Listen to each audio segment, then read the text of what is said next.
안녕하세요. 팩트만 전달드리는 데이업의 김기동입니다. LS 일렉트릭 같은 경우 해외 매출 비중이 큰 폭으로 증가를 하면서 전차 사업의 성장성이 기대가 되고 있는 기업이죠. 특히 2030년까지 해외 매출 비중 70%를 목표로 현재 사업을 진행을 하고 있습니다. 이러한 상황 속에서 LS 일렉트릭이요, 바로 베트남 시장을 공략을 하고 이 베트남 시장을 발판 삼아서 빅테크 기업들의 투자가 계속해서 증가하고 있는 아세안 지역까지 공략을 한다고 하는데 여기에 대해서 좀 어떠한 기대감을 가져볼 수 있고 어떠한 내용들을 지켜볼 수 있을까요? 제가 이번 영상에서 여러분들에게 관련된 내용들 모두 다 공개를 하도록 하겠습니다.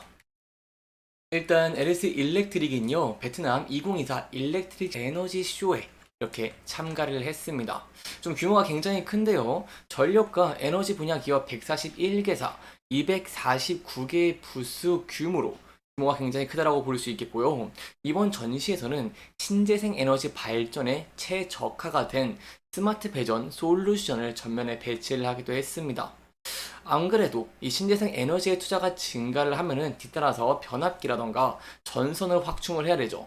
그렇기 때문에 최근에 베트남이 신재생 에너지 비중을 증가를 하면서 이에 따른 수혜가 기대되고 있는 상황 속에서 LS 일렉트릭이 2024 일렉트릭 에너지쇼에 참가를 하면서 여기에 대한 기대감이 점차 증가를 하고 있는 상황이다라고 설명을 드릴 수가 있겠습니다.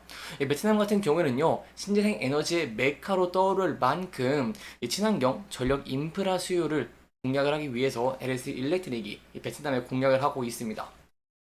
왜냐면 베트남은요, 한 해 이 일강 시간이 1400에서 3000시간이고 태양 복사 에너지가 강해서 태양 에너지 발전에 적합한 자연환경 조건을 보유를 하고 있고요.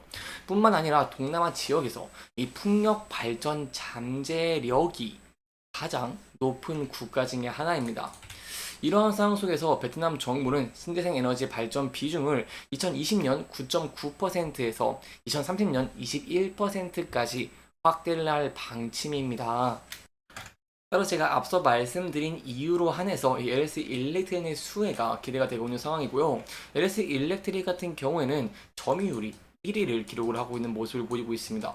이 1990년대 중반부터 베트남에 진출한 이후에 저압, 이 전력기기 시장 점유율 40% 이상을 차지를 하면서 꾸준하게 1위 자리를 지켜왔고요. 최근에 방린 신사업장을 중흥해서 생산 규모를 확대를 한다던가 아니면 고부가치 제품으로 사업 포트폴리오를 다변화하고 있는 모습을 보이고 있죠. 특히 제가 좀 더 집중해서 보고 있는 이유가 뭐냐라고 한다면 이 코로나19 당시에 유럽이라던가 베트남 현지 경쟁사들이 공장 셧다운으로 납기를 못 마친 상황이 있었습니다. 이러한 상황 속에서 LS 일렉트릭은 38일 여간 합숙을 하면서 제품 생산을 이어갔고 이러한 내용들이 신고 회사의 유치로까지 이어지는 모습을 보이기도 했죠. 그렇기 때문에 베트남 시장에서 이 매출 비중이 더 큰 폭으로 증가하는 부분들 저희가 기대해 볼 수 있다라고 할 수 있겠고요. 이 베트남뿐만 아니라 이런 베트남을 교두보로 이어서 아세안 지역 전력 인프라 시장 공략에 나서는 부분들도 저희 기대해 볼 수 있겠고 LS 일렉트릭의 목표이기도 합니다. 현재 아세안 지역은요, 미국의 빅테크 기업들이 데이터 센터 투자를 계속해서 쏟고 있는 모습을 보여주면서 전력 인프라 수요가 급속도로 늘어나고 있습니다. 구글은 말레이시아 데이터센터 클라우드 시설을 건립을 하는데 하나로 약 2조 7천억 원을 투입할 예정이고 마이크로소프트도 말레이시아의 같은 목적으로 하나 약 2조 9천억 원을 투입을 합니다. 또한 아마존이라던가 애플도 지속적으로 투자를 이어갈 계획이고요. 특히 아마존은 태국과 말레이시아에 하나 총 14조 7천억 원을 들여서 투자에 나서기로 한 만큼 향후 LS 일렉트릭이 베트남을 교두보로 삼아서 아세안 지역을 공략을 하는 부분들까지 저희가 기대해 볼 수 있다라고 설명을 드릴 수 있겠습니다. 여기까지 저희가 베트남 시장 그리고 아세안 시장으로 인해서 과연 LS 일렉트릭 향후 어떠한 부분들을 기대해 볼 수 있을지를 함께 살펴보면서 진행을 했고요.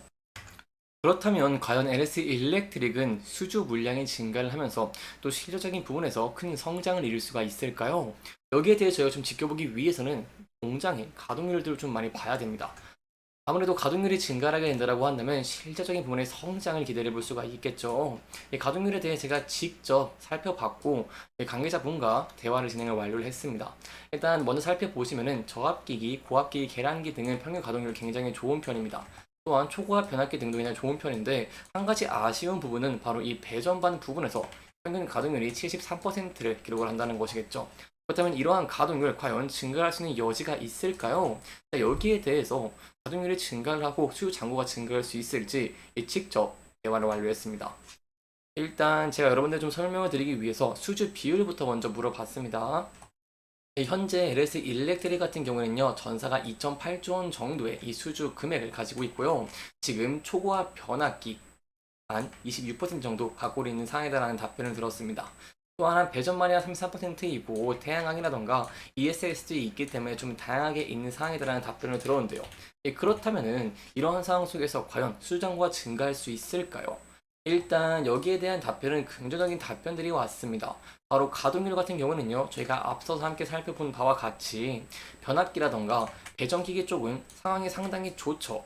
그렇기 때문에 이렇게 변압기 배전기 쪽은 좀 기대가 가능한데, 그렇다면 이 배전반 쪽은 어떨까요? 배전반 쪽은 저희가 앞서 살펴봤을 때 73.8%를 기록을 했습니다. 근데 여기에 대해서 현재 답변은 이렇습니다.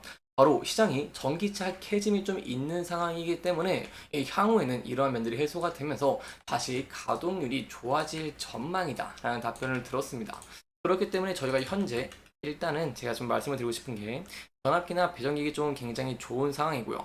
그렇기 때문에 배전반 쪽도 전기차 캐짐 현상에 좀 더 해소가 되는 모습을 보여주면서 향후의 실적 성장을 좀 더 견인할 수 있을지에 대한 여부를 함께 지켜보시는 게 중요할 것 같습니다. 여기에 대한 내용 제가 계속해서 여러분들에게 전달 드리도록 할 테니까요. 이 영상 계속 시청해 주시면 정말 감사하겠습니다. 여기까지 저희가 LS 일렉트릭의 베트남, 아세안 지역에 좀 기대가 되는 포인트들, 그리고 이 가동률까지 함께 살펴보면서 진행을 했고요. 마지막으로 차적인 부분까지 함께 살펴보고 마치도록 하겠습니다. 차트를 함께 살펴보시면은요, LS 일렉트릭 같은 경우 최근에 굉장히 긍정적인 주가의 흐름이 보여지고 있습니다. 따라서 이 부분 때 제가 대응 전략을 짜는 것이 굉장히 중요할 것 같은데요. 주가가 상승 시에 저항을 받은 장기 이평선이 있습니다. 바로 장기 이평선 61선인데 과연 이 61선을 돌파할 수 있을지 여부가 굉장히 중요한 사항이다라고 볼 수 있겠고요. 이 돌파 후에는 앞서서 지지와 저항을 많이 받은 구간대가 있는데 이 구간대를 과연 높은 거래량과 함께 돌파할 수 있을지 여부가 굉장히 중요한 사항이다라고 볼 수 있겠습니다. 저희가 앞서서 LS 일렉트릭이 단기전 고점들을 돌파할 때를 보시면은 이렇게 높은 거래량과 함께 돌파하는 모습들을 보여주기도 했습니다. 그렇기 때문에 이러한 면들을 근거를 삼아서 다시 한번 이 많은 매물대가 쌓여있는 부분들을 소화를 하면서 이렇게 지지와 전환을 받았던 구간대를 돌파할 수 있을지 함께 지켜보시는 게 중요할 것 같고요. 이러한 면에서 좀 힘을 입을 수 있는 것들이 바로 또 수급적인 측면입니다. 수급적인 측면을 보시면은 최근에 계속해서 수급적인 측면이 들어오고 있는 모습을 보이고 있고 8월 26일부터 9월 26일까지 한 달간으로 봤을 때 기간계는 좀 많이 매도한 모습을 보였지만 이 외국인 투자자들 쪽에서 매수 물량들이 들어오고 있는 모습을 확인할 수가 있습니다. 따라서 이렇게 수급적인 측면에 힘입어서 추가적으로 앞서 이렇게 저항을 받았던 구간대, 지지를 받았던 구간대를 돌파할 수 있을지 여부 함께 지켜보시는 게 굉장히 중요할 것 같습니다. 다만 항상 리스크적인 측면도 대비를 하는 것이 굉장히 중요하겠죠. 이 부분대에서 저항을 받고 하락을 하는 모습을 보이게 된다고 한다면 앞서 지지를 받았던 구간대에서 지지를 받을 수 있을지 여부까지 함께 지켜보는 것이 굉장히 중요할 것 같습니다. 이렇게 이번 영상에서는요, 저희가 LS 일렉트릭의 향후 베트남, 아세안 지역에 좀 기대 가능한 포인트들, 그리고 공장 가동률을 좀 함께 살펴보면서 향후 좀 수주 물량이 증가할 수 있을지 대한 여부까지 함께 살펴보면서 진행을 했고요.